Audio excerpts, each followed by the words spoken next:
sleep. No better company I keep. Old record spinning round, quiet rooftop city sounds with you.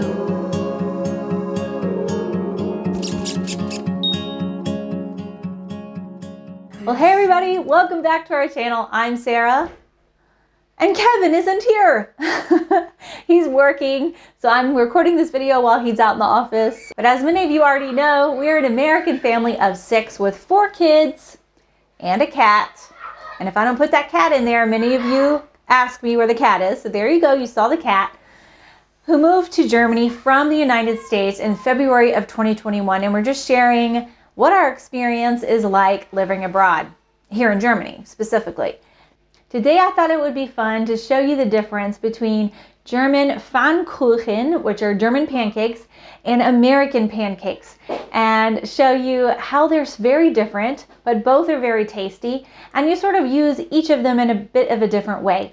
So I thought I would bring you into my kitchen. Here's my very Bavarian kitchen. It's wood. It's old-fashioned. I'm gonna have to show you this. The previous owner actually drew cats on the tiles, you guys. Like, if I had to go to a store and pick out a kitchen, this wouldn't be the kitchen I would pick out. It's not my style. I feel like it's straight out of 1987 probably. I don't think it's been changed since then.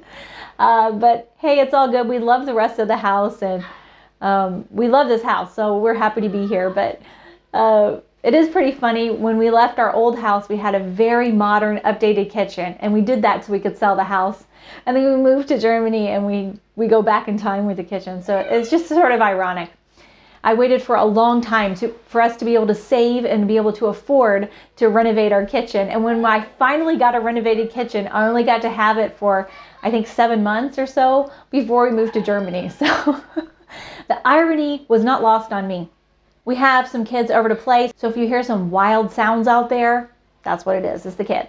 So I have this mic on here, so hopefully you won't hear as much background noise. But I wanted to give a big shout out to one of our loyal followers, Inga, and she lives near Munich. I'm not going to share her last name to protect her privacy, but her and her husband and their 2 kids, they sent us this Bayerische cookbook. I hope I'm saying all of that correctly. But anyway, it's basically a Bavarian cookbook that she says her and her family members, like her mom and her grandmother, have been buying for decades and passing down. So cool. So she sent us this in the mail, which was just so kind. And Inga, I wanted to say thank you to you. And the German Pfannkuchen recipe is obviously in here because it's, you know, a German staple. So it's a beautiful cookbook, and I'm really excited to have a genuine German cookbook, especially one that is special to other families. I just think that's so neat. So I'm really going to treasure this and keep this probably forever. I'm really excited to have this. Thank you. So thankfully, German pancakes are really easy. The recipe I'm going to use has 4 ingredients, a 5th optional one, and the American pancake recipe has 7 ingredients. The German one is definitely simpler. I would also compare the German one after having it myself and having lived in France. We lived in France for 2 years when we were first married, and we ate lots of crepes. And I would definitely compare this pancake recipe to crepes, French crepes.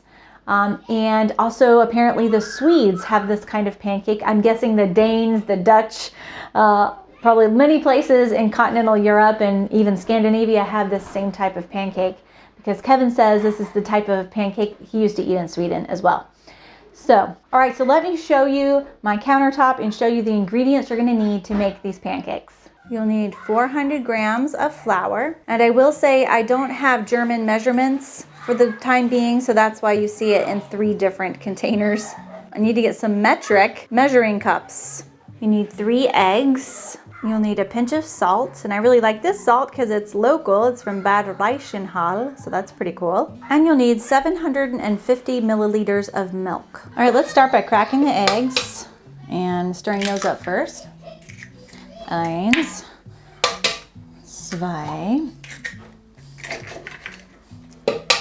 3, I'm like a little kid. I can learn to count in another language.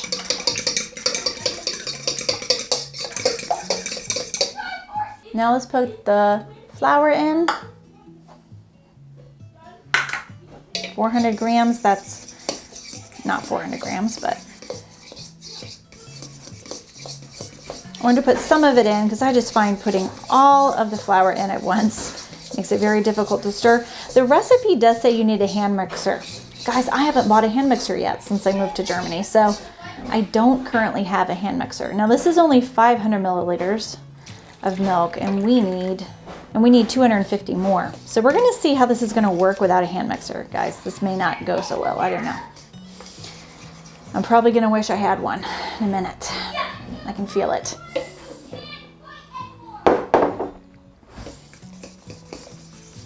It's gonna take a lot of stirring.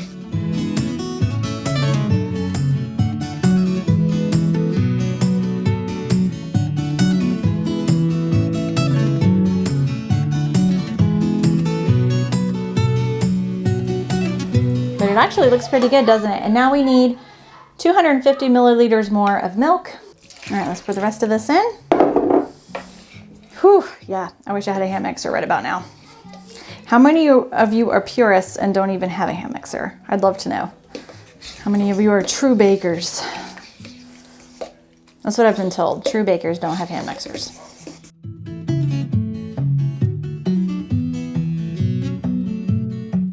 Okay, now we gotta add in our pinch of salt. I'm not going to measure it. That's more than a pinch for sure, but personally I think it needs a little bit more than a pinch. Okay, so the recipe says to put it in the fridge for 30 minutes, and then when you take it out, add a splash of mineral water, Mineralwasser. So we're gonna put it here in the fridge.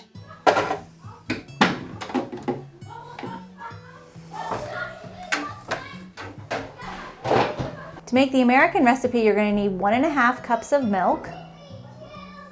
And you can use any kind of milk that you want. You'll need 3.5 teaspoons of baking powder, which in Germany is called Backpulver. And then you'll need 1.5 cups of flour. You'll need 1 tablespoon of Zucker. You can also add an extra tablespoon in if you want it to be a little sweeter. Then you need 1 teaspoon of salt, and only 1 egg. And last but not least, you need 3 tablespoons of melted butter. So basically with this recipe, you mix the dry ingredients first. We're gonna start with our flour, the baking powder, the Backpulver, the teaspoon of salt, and the tablespoon of sugar, Zucker. I am gonna add in an extra tablespoon of sugar.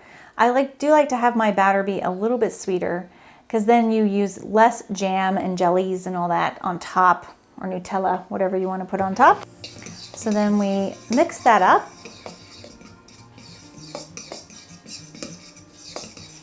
And then it says to make a well, so make a small hole in the middle, yeah, like this.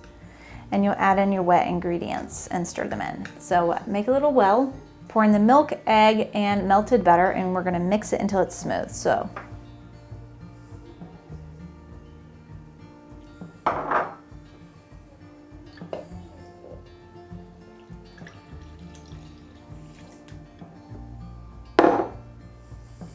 And now the egg.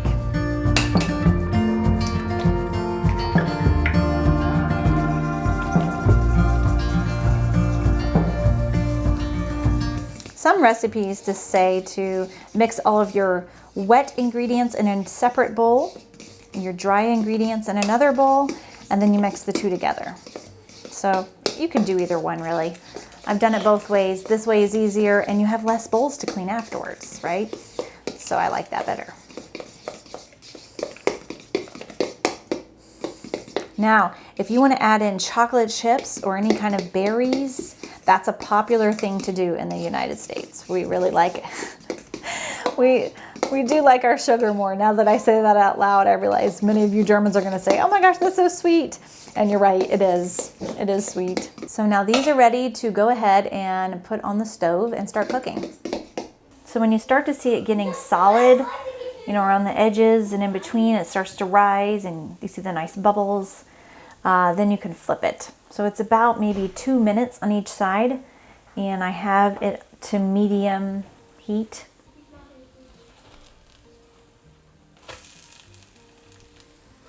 Perfect. So you can see our German friends, it is a bit thicker than the German Pfannkuchen, aren't they? A little more like little cakes. Now the key to cooking excellent pancakes is to start with a hot pan and a well buttered pan. So we've definitely done that. Okay, now we're ready to pour in.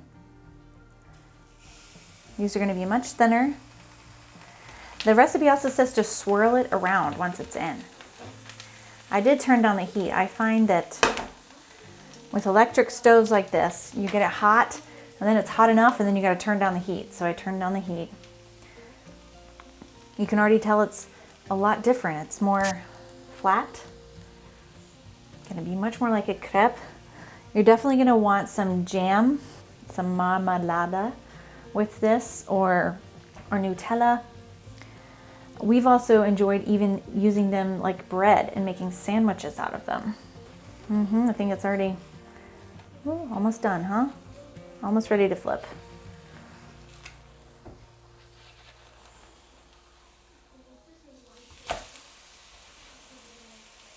The butter made it turn a little bit of a strange color, but I think it's gonna still be delicious.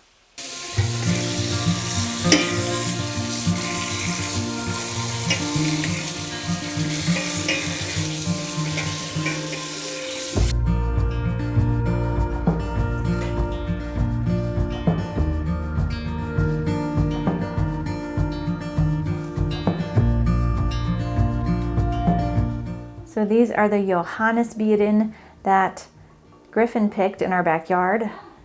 These would also be known as red currants.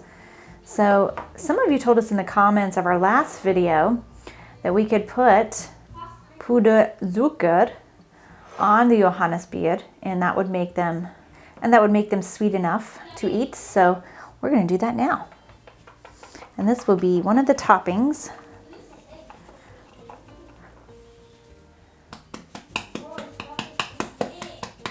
For the pancakes. We have strawberries and now the red currants. Erdbeeren und Johannisbeeren. Such a fun thing to eat in the summer. Now we're going to put them on the plate. Now you would top it with maple syrup or berries and sugar. So we're going to top it with some of this. Now these are very, very bitter. They're not fully ripe, so I'm not sure how this is going to taste. Also, you can top it with whipped cream, which is common here in Germany too. Okay, German friends, what do you think? Is it ready? Does it look good? I think so. See if you can slide it in there. So there are the two side by side. Definitely want to maybe add some strawberries, a little sugar.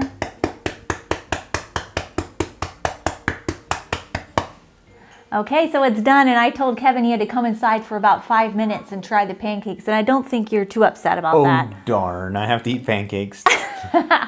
So the American ones, the German ones. All right, let's try it. And report our... With our own Johannisbeere from the garden. Yes. Like I said, they weren't quite... Griffin did pick them. They're not quite ripe. So we'll see. I like my fruit a little tart, so that's okay. The American ones are good. We already know what those taste like. And we'll have the recipe probably on the blog. I'll put it on the blog and I'll link to it in the description box below.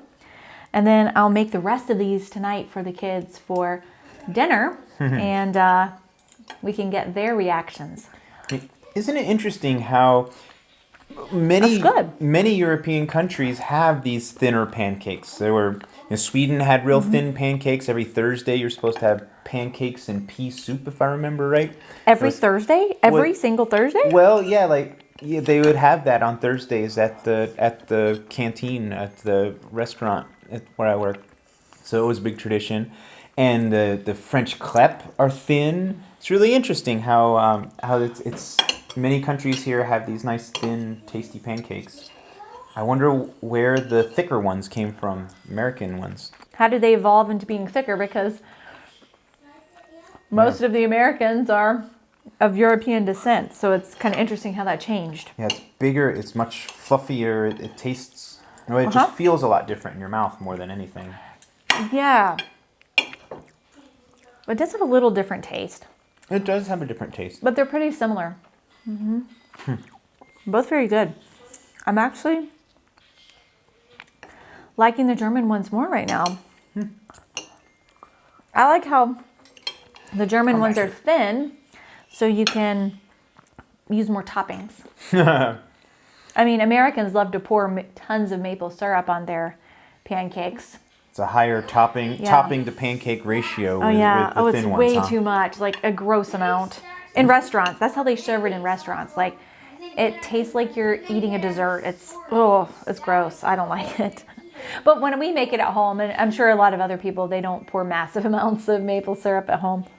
Yeah, the American one, obviously, it's thicker and heartier, sort of more filling.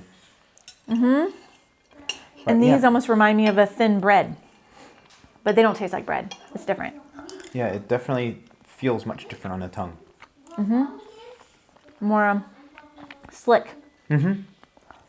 More cakey. Yep. More smooth. They're both awesome.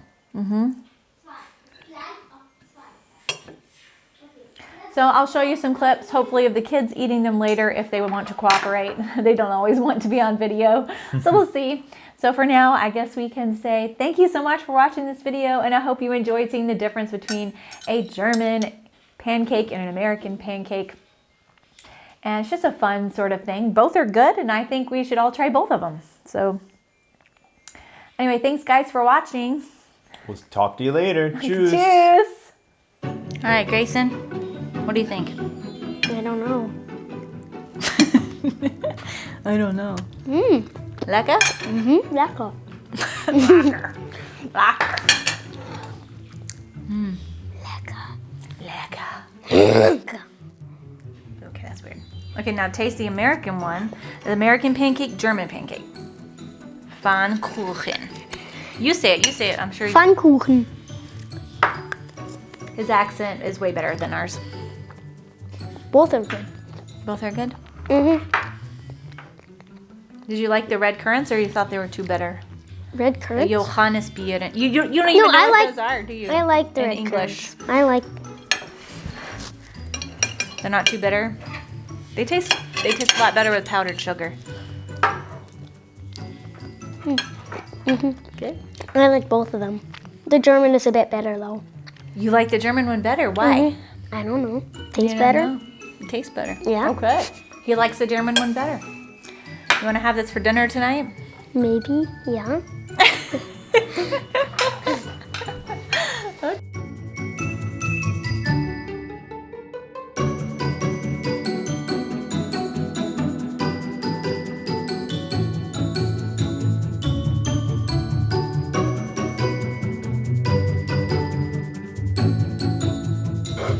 Alrighty. Those are Johannisbeer. They're kind of bitter though.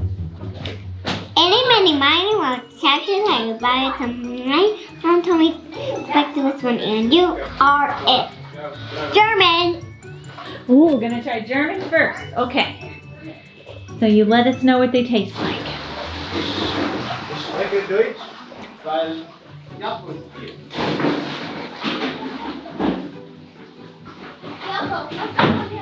Y'all hear the German back there?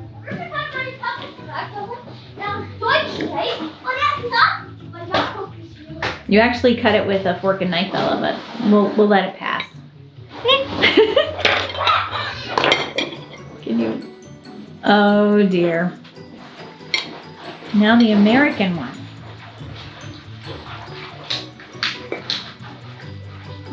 Mmm.